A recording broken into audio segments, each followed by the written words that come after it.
இந்த தெய்வீகமான சிவலிங்கம், தாமரை பூ, டீ கப், லோகோன்னு நம்ம வீட்டில் தேங்காய் சட்னி செய்ய தேங்காவை எடுத்துட்டு குப்பையில் போடுற சிரட்டையிலிருந்து தான் இது எல்லாத்தையும் செஞ்சுருக்கிறாங்க. இதெல்லாம் செஞ்சது கிராமத்தில் பீடி சுத்தும் தொழில் இருந்த பெண்கள்னு சொன்னால் நம்ப முடியுதா? இதுதான் கிராஃப்ட் பிஸ்னஸ். இந்த தொழிலை அசத்தலா செஞ்சுட்டு இருக்காங்க தென்காசியை சேர்ந்த திருமதி காருண்யா குணவதி. இதெல்லாம் செய்யறதுக்கு நுண்ணிய கவனமும் பொறுமையும் இருக்கிற தொழிலாளர்கள் வேணும். ஆனா தன்னுடைய கிராமத்துல 200 ரூபாய் சம்பளத்துக்கு 10 மணி நேரத்துக்கு மேல பீடி சுத்திட்டு இருந்த பெண்களுக்கு சரியான மெஷின்ஸ், தேவையான பயிற்சிகளை கொடுத்து இன்னைக்கு கைவினை கலைஞர்களாக உருவாக்கி இருக்காங்க.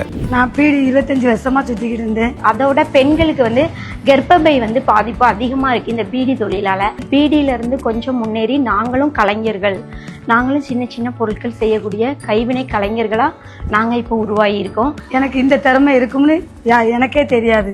என் குழந்தைகள்லாம் எங்க அம்மாவுக்கு இவ்வளவு திறமை இருக்கு அப்படின்னுட்டு என்ன பெருமையா பாக்குறாங்க. இந்த பெருமையெல்லாம் எங்க காருண்யா மேடம் அவங்களுக்கு தான் தெரிஞ்சு. எங்களுக்கு இன்கமும் நல்லா இருக்கு. நாங்களும் இப்போது ஒரு கைவினை கலைஞர்கள்னு பெருமையா சொல்லிக்கிறோம். அது மட்டும் இல்லாம இதெல்லாம் களிமண்ல செஞ்சதுன்னு நம்பவே முடியாத நகைகள், சிற்பங்கள்னு கிராஃப்ட் பிசினஸ அடுத்த லெவலுக்கு எடுத்துட்டு போறாங்க. 2 வெப் டெவலப்பர்ஸ், ஒரு டிஜிட்டல் மார்க்கெட்டர், இது எல்லாத்தையும் மேனேஜ் பண்ணுறதுக்கு ஒரு ப்ராடக்ட் மேனேஜர், இது தாண்டி 2 ஹப் மேனேஜர்ஸ் இருக்காங்க. இவங்க இல்லாமல் இந்த கொற்றவை இல்லை. 5 வருஷத்தில் இந்த 5 பேர் 500 பேர் ஆகணும்.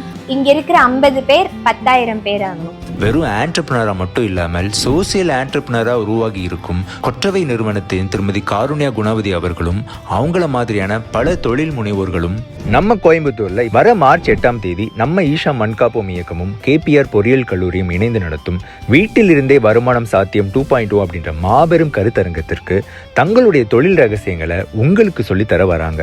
முன்பதிவிற்கு இந்த நம்பருக்கு கூப்பிடுங்க.